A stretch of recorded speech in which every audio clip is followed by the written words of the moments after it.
All right, so we're talking about molecular formulas. We just got done talking about empirical formulas. Um, and if the empirical formula is the simplest ratio, the molecular formula is the exact number of elements, the exact number of atoms of each element. Okay, so in this example from the last one, you have CH2O. That's your empirical formula because it's the most basic ratio of those elements. The molecular formula is the original because it tells you exactly how many carbons, exactly how many hydrogens, and exactly how many oxygens you need to get that molecule. Okay, so let's look at how we find that. Do an example. So let's say you have, well, we'll just go through the steps. Step number one, you're going to find the empirical formula. That's step number one. So that entire last video, that's step number one for finding the molecular formula. Okay. Step number two. Step number two is to divide the molar mass by the empirical mass.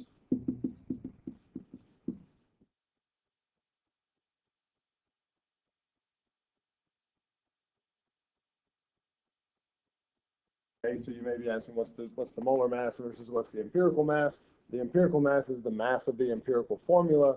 The molar mass is the mass of the molecule. Okay, so if our molecule here is CH2O, we're going to just use this example from the beginning there. If our empirical formula is CH2O, we're going to find that mass. All right, so carbon is 12.01. Hydrogen, we've got 2 at 1.01 grams apiece, or 2.02 grams. Okay, and then oxygen is 16.00. So we only have one of them. So we're going to add all those up, okay, and you get 30.03. Okay, so 30.03 grams is the mass of your empirical formula. Now, it says divide the molar mass by the empirical mass. Well, we don't know what the molar mass is, so that is always going to be given to you. Okay, so the molar mass in this case is 180 grams. Okay, so the molar mass is 180 grams. The molar mass is always going to be given to you, so you don't have to worry about calculating that. But then step number three, or sorry, we didn't finish step number two. We have to divide these two numbers. So 180 divided by 30.03 is going to give you something really, really close to 6. So we're going to round to the nearest whole number. Okay, so then step number three is to multiply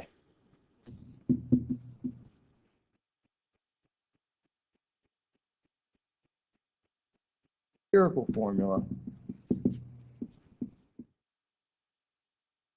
by the coefficient. Okay, and the coefficient is that right there. Okay, that's what you're going to multiply everything by. So it's CH2O times 6, and just like a coefficient in math, it's going to go all the way across through the parentheses. So you have C. That's not a very good C. C6 H12 O6. Okay, and that is your molecular formula. All right. Let's do one more. There's a couple ways that you can be asked this. You can be given the empirical formula and the molar mass, or you can be given everything you need to find the empirical formula and the molar mass. Okay, so obviously the first one where they've already given you the empirical formula is the most basic and is the easiest. But the one where they give you everything for the empirical formula, the percentages or the grams or whatever, that's the one that's going to take probably the longest. Okay, so let's say that we have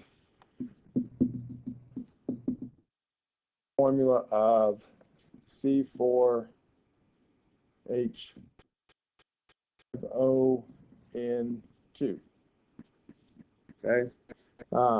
We want to find the molecular formula, and the molecular weight or the molecular mass is 194.19 grams per mole.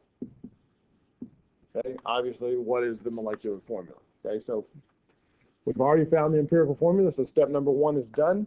Step number 2, we need to find the mass of that. So C, there's 4 of them, okay, 4 of them. Each one is 12.01 grams. Okay, and that's going to give you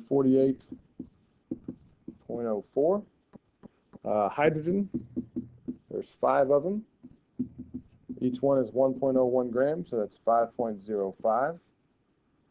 Oxygen, there's only 1, so it's 16.00 grams. And then nitrogen, there's 2, and each one is 14.01 grams. For a total of. When you add all that up, you get, okay, so when you add all that up, you get 97.11 grams.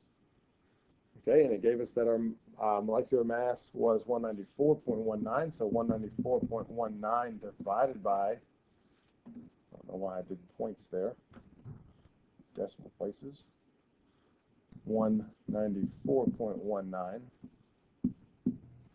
divided by 97.11 grams, and that's going to give you 1.999 something grams, which we're going to round to 2. So there's our coefficient right there. That's what we're going to multiply everything by.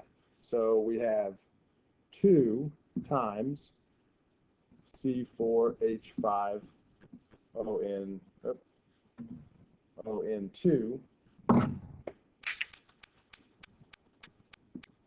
All right, and that's going to give us a molecular formula of C8H10O2N4. That's your molecular formula. Okay, so step number 1, find the empirical formula. Step number 2, find the mass of the empirical formula and divide the molecular mass by the empirical mass to find your coefficient. And then step number 3, multiply that coefficient by your empirical formula, and that's going to give you your molecular formula.